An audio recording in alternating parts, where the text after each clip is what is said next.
man say, I don't ever want to play no more. I gotta say, no, I understand. People want to see y'all coming in the hospital and making that story.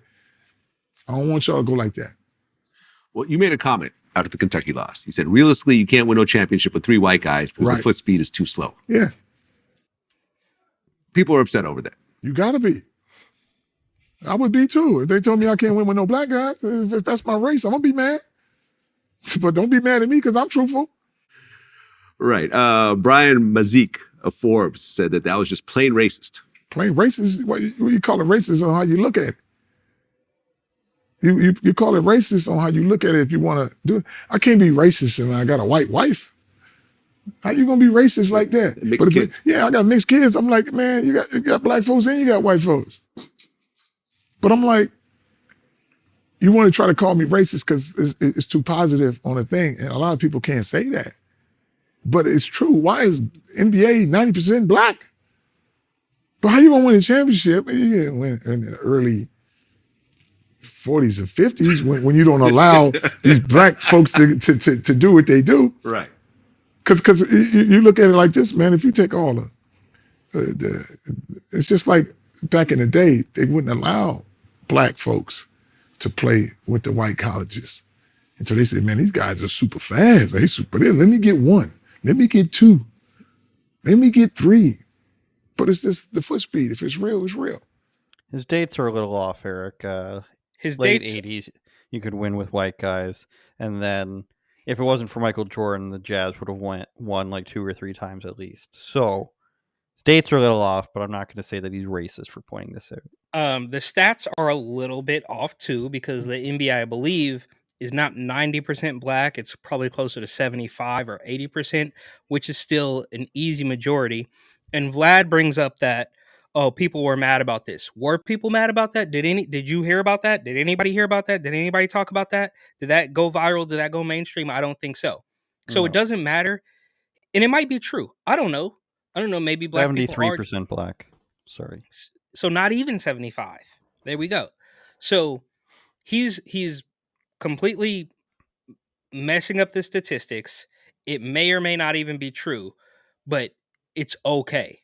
And I hate to say it, but what if the roles were reversed? It only goes one way. Nobody cares about this because he's taking a jab at some people that you're allowed to take a jab at, even though it might be true. I don't know. When is the last time? And he's talking specifically about college, so there's many, far more players than the NBA.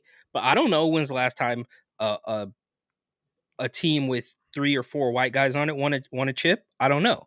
So it could be real. And the last thing he says there is, why are you going to be mad if it's true? So his stats are off. Maybe it's not fully true, but there's a bunch of layers there that I like about it. And it just shows like the overarching double standard that we're living in, and nobody cares about it.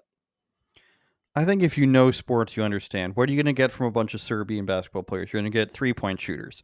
What are you going to get from Brazilian? I don't know. But what are you going to get from Brazilian, Argentinian players? Fancy guys who do the Euro step and do lots of layups. Manu Ginobili, people like this. What are you going to get from African players? You're going to get big, strong guys who aren't as fast, et cetera, et cetera. What are you going to get from American black guys? You know what you're going to get. More variety there because there's so many of them playing in the league. But you know what it is? Big, tall, white guy. He's not exactly going to be a shooter. He's going to be a big, enforcer down the middle. Unless he's European and he's Italian or something, then he's going to be able to shoot. You know who plays what style, judging by what part of the world they come from. For the most part, yeah. Same with soccer. It's the same in all these different countries, in all these different sports. So I think when people don't know anything about sports that comment on it, they run the risk of looking really bad. The problem is with that, or I guess the benefit might be, is that people don't take it seriously because it doesn't have real world implications. So they can get away with it. And we've talked about before, the UFC guy, they're always trying to pin stuff on Dana White and the UFC, racist talk this, Christianity that, and nobody actually really cares to police these reporters for saying these stupid things because it's sports.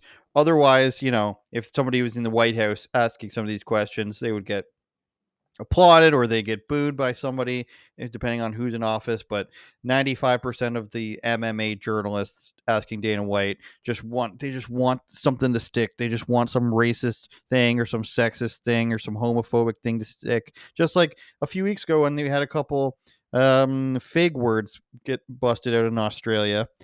And there's, oh my God. And then the UFC didn't apologize. Dana White didn't apologize. He didn't ask them to apologize. They came out and did it themselves, which was a puss move, if you ask me. Stand by what you say, because everybody knows what you actually means. You're not talking about gay people. Nobody actually cares. But because it's MMA and sports, nobody really cares. Because at the end of the day, they're not going to get what they want out of the UFC. They're not going to get this big grandiose apology. Whereas the clip I showed earlier of the or the photo I showed earlier of the baseball player with the homophobic slurs on his eye black, which he thought was funny because the player thought was funny because he's doing it in Spanish and only other players can see that, is something that needs an apology, and we might need to kneel for that. They're still kneeling in England, Eric. I'd like you to know that. No, I didn't know that, but it's just funny how, like you said, a guy who knows about sports and has, spent his whole life, not forcing, but encouraging his Feeding three his kids sons into playing, yeah. Yeah. He can identify what happened. He can identify, how things may or may most likely will work in the league, and it's okay. But as soon as you step out of the realm of sports, like say San Francisco Mayor London Breed, for instance, she says, "Hey, our streets are flooded with dope because of Honduran immigrants." And now people are mad, even though she's a black woman. I mean, there's just so many layers here. It's all absolute nonsense. And if you're not paying close attention, you will clearly be eaten alive and guided directly off of a cliff one way or another. Turn it up, Jordan.